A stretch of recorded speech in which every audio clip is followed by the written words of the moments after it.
Hi guys, welcome to the Savvy Money Show with me, your host Sean. Now, unless you haven't realised, the reason why Tesla has jumped so much is because it's set to join the S&P 500. We will have some other information, some other news later, but this is the main thing for today. What does it mean for us? What does it mean for our shares? Well, historically, it means it will go on a 14 to 21 day run. If you remember last time it hit the criteria, I put a video out and said, just because they hit the criteria doesn't mean they will get it. Everyone was saying, yeah, no, they get it. It turned out they didn't. Because the guys in charge of the S&P wanted to make sure that they didn't have a couple of good quarters. Getting the S&P 500 cost a lot of money to the funds and then get booted out after having bad quarter.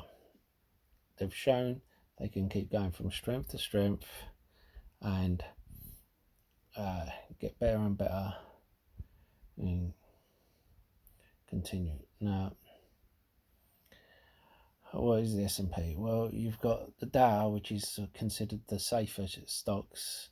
You've got the Nasdaq, which is considered tech stocks, which Tesla is one of, and then you've got the S&P, which is the 500 value stocks, if you like, but they have to be value stocks that are profitable and won't go under.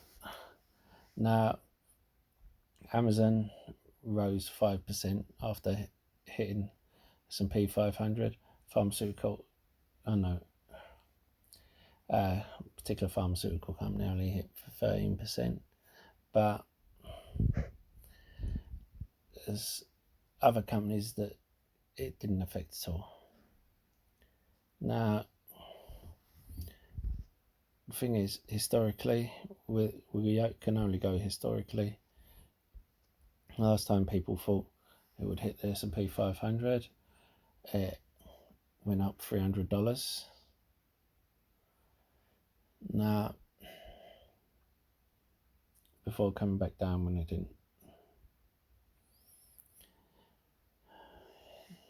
You also have to realise when it has these run-ups, it tends to go sideways and then come down. You might want to realise that it's gone up $60 overnight. Only you can decide whether you want to jump in this or if you want to see if there's some kind of pullback. I do think it will hit $500. It will be December the 21st it enters, but during that time there will be a lot of volatility. I think it will hit $500 to $530. That's my range. You have to realise Vanguard last time round said if it does, they will pick up over 13 million shares of it. There are other funds with S&P 500 such as Invesco, iShares, millions of funds. So they will pick up millions of shares as well. Now, as well as that, you'll have synthetic funds which will track the performance of it. And to tell the truth, do not think, as soon as they enter, these funds will pick them up. I wouldn't be surprised if during the dips, some of these funds have been nitpicking at Tesla. Anyway, now you may even see Cathie Wood selling some to rebalance her portfolio.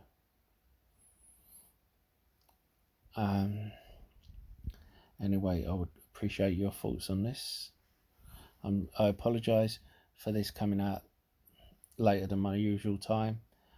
I did plan to put out a different video and then this news come out, so I tried to mix it up a bit. Guys, welcome to the Savvy Money Show with me, your host Sean. If you want to help support the channel, don't forget to smash that lovely like button And don't forget to hit the bell notification if you want to be reminded of when a video gets uploaded. And why not smash the sexy subscribe button? A lot sexier than me. Just ask the wife. And because I upload multiple times a day. And while you're at it, why not comment in the comment box down below? I'm also putting a load of free links in the description box. Why not check them out? And if you're looking for a free trading platform on which to trade your stocks and shares, why not check out Free Trade Trading with 212 and Stake? You get a free share worth up to £200 or dollars for signing up and depositing a small amount. So, and you see here, CFRA reiterates strong buy opinion. But we will carry on with Workhorse, baby, and you can have a look at those bid values, how many shares people are looking at to buy up, and how much institutional ownership. Everyone was complaining a while ago about them selling. It looks like they're buying now, trying to do it under the radar. If the contract doesn't come out soon, this is how I'll be going to my grave. But still, we have a report on why Lordstown motor stock is trading higher. Now, you see here, it says the average deal size figure doesn't include corporations that are unable to place pre-orders such as federal agencies, state agencies, municipals or military. So that means that could be interpreted as integrating USPS deal into the price. But there's one article I do agree with. Workhorse needs to solve its production problems. Whether they get the USPS contract or not, they do. I do think if they get the USPS contract, they can solve their problems because they can do what GEVO did and invest not just in outsourcing but in new plants. Oh yeah, Jim Cramer says Elon Musk is wrong by focusing on electric and not hydrogen. Now, when asked about hydrogen before, Elon said it's too tricky. Electric's a lot easier. No.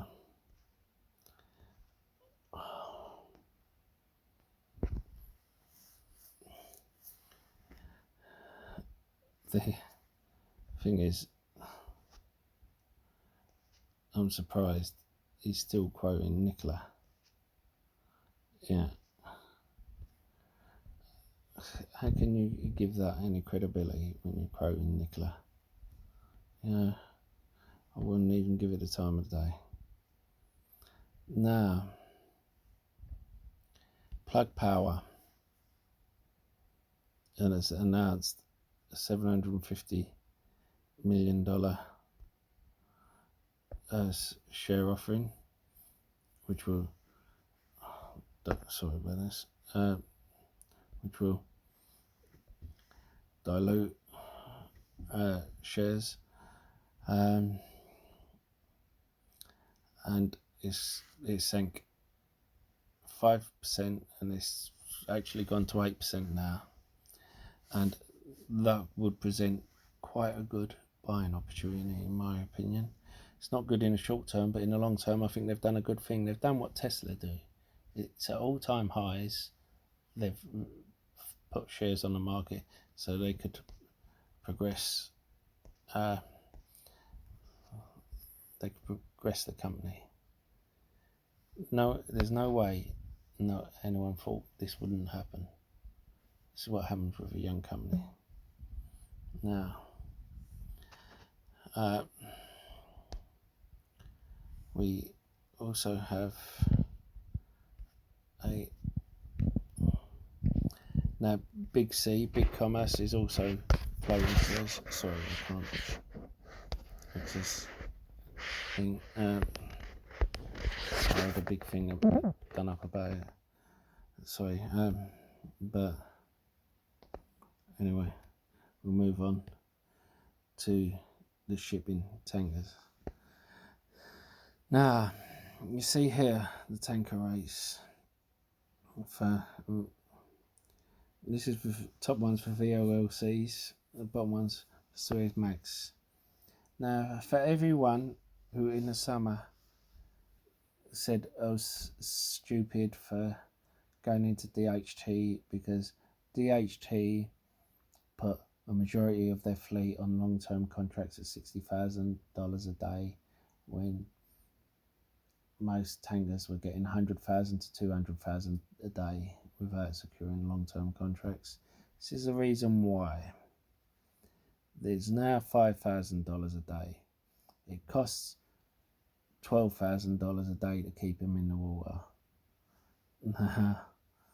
So they're losing money on those ones that aren't on long-term contracts. The Suezmax cost $8,000 a day to keep in the water, and they're getting $3,500 a day. Now, this is why DHT will guarantee to make a profit next year, and this is why, like, they give a 39% dividend, NAT give a 5% dividend. Even Euronav, I said DHT and Euronav and Frontline were my picks. Frontline no longer became my picks when they diluted the shareholding. They floated 2 times the amount of shares that was currently on the market. So if, for instance, you're going to get, say, 10% back, it's like getting 3% back in actual fact, because you're being diluted so much. Now,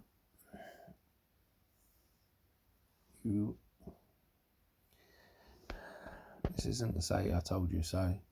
This is so that you can keep an eye on these things and be forward thinking yourself.